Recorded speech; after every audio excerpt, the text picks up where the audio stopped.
So প্রথম হ্যাকটা শিখাবো প্রতিসম ম্যাট্রিক্স নিয়ে। সো প্রথম যে প্রশ্ন সেটা হচ্ছে ভাইয়া প্রতিসম ম্যাট্রিক্স কাকে বলে। সো এমন যদি হয় যে কোনো একটা ম্যাট্রিক্স আর তার রূপান্তরিত ম্যাট্রিক্স সমান, অর্থাৎ এ আর এ ট্রান্সপোজ সমান, তখন সেই ম্যাট্রিক্সটাকে বলা হয় একটা প্রতিসম ম্যাট্রিক্স। এখন চ্যালেঞ্জটা যেই জায়গায় সেটা হচ্ছে যে তুমি যদি কিনা হচ্ছে তোমাকে একটা প্রশ্ন দেয় যে নিচের কোনটি প্রতিসম ম্যাট্রিক্স, সেখানে তো 4টা অপশন দেওয়া থাকবে। সো 4টা অপশন যদি তুমি এরকম ট্রান্সপোজ করে চেক করতে চাও তোমার কিন্তু অনেক বেশি সময় লাগবে। আমাদের হাতে কিন্তু এত সময় অ্যাডমিশন টেস্টটা থাকবে না। সো কম সময়ে এটা করার হ্যাকটা কি, তো আমি তোমাদের একটু হ্যাকটা শিখাই দিই। সো হ্যাকটা হচ্ছে এমন যদি হয় যে মনে করো এই একটা ম্যাট্রিক্স আমি লিখতেছি এ, সো 1, এখানে দিলাম 2, এখানে দিলাম 3, এরকম মনে করো একটা ম্যাট্রিক্স।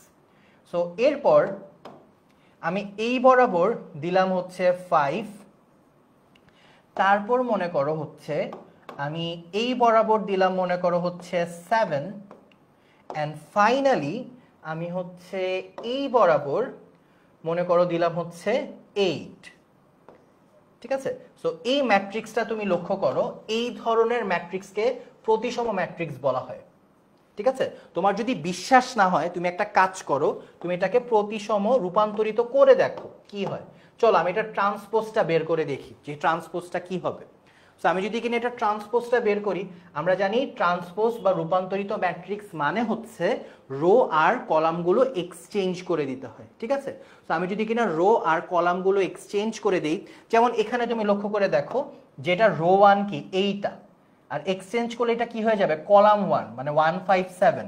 সো এটা এখন কলাম বরাবর বসায় দিই, তাহলে এখানে হচ্ছে 157, কলাম 1 1, এখানে হচ্ছে 5, এখানে 7।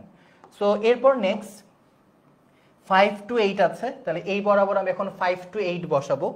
সো আমি তাহলে এখন বসাই, এখানে হচ্ছে 5 to 8, অ্যান্ড ফাইনালি আমাদের লাস্ট যে রোটা ছিল সেটা হচ্ছে এই রোটা 783। এবার এটা আমি কলাম বরাবর বসাবো 783, তাহলে আমি বসাই, এখানে হচ্ছে 783। এবার তুমি একটা ম্যাজিক খেয়াল করো যে তোমার দুইটা ম্যাট্রিক্সই কিন্তু সেম। ঠিক আছে, তুমি ম্যাজিকটা লক্ষ্য করো, দুইটা ম্যাট্রিক্সই কিন্তু সেম। এবং আমরা জানি যদি কিনা এমন হয় যে কোনো একটা ম্যাট্রিক্স ট্রান্সপোজ করার পরেও সেম হয় তখন সেটাকে প্রতিসম ম্যাট্রিক্স বলে। এখন প্রশ্ন হচ্ছে ভাইয়া আপনি কিভাবে দেখেই বলে দিতে পারছেন যে এটা একটা প্রতিসম ম্যাট্রিক্স? আপনি কি মুখস্থ করে আসছেন? উত্তর হচ্ছে না, আমি মুখস্থ করি নাই, এই ক্লাসেই আমি ইনস্ট্যান্ট এটা বানাইছি। সো এই হ্যাকটাই এখন আমি তোমাদেরকে শেখাবো। একটু দেখো, হ্যাকটা হচ্ছে কর্ণ বরাবর কি আছে সেটা তোমার দেখার দরকার নাই। কর্ণ বরাবর কি আছে সেটা তোমার দেখার দরকার নাই, তুমি এটাকে একটা আয়নার মতো চিন্তা করো। ঠিক আছে, এখন আয়নার ক্ষেত্রে যদি হয় তাহলে এইটার এটা সেম কিনা, এইটার এটা সেম কিনা, এইটা সেম কিনা, যদি তাই হয় এটা একটা প্রতিসম ম্যাট্রিক্স। পুরো কথাটা ভাইয়া আরেকবার বলতেছি। মনে করো তোমাকে একটা এক্সাম্পল দিল, এক্সাম্পল দিয়ে জিজ্ঞেস করলো যে এটা একটা প্রতিসম ম্যাট্রিক্স কিনা। তুমি যেই কাজটা করবা, মুখ্য কর্ণ বরাবর এলিমেন্টগুলা দেখার দরকার নাই। ঠিক আছে, বরঞ্চ তুমি এটাকে একটা আয়না মনে করবা। তুমি দেখবা এই এলিমেন্ট সেম কিনা, এই দুইজন সেম কিনা, আর এই দুইজন সেম কিনা। যদি তারা সেম হয় সেটা হবে একটা প্রতিসম ম্যাট্রিক্স। ঠিক আছে।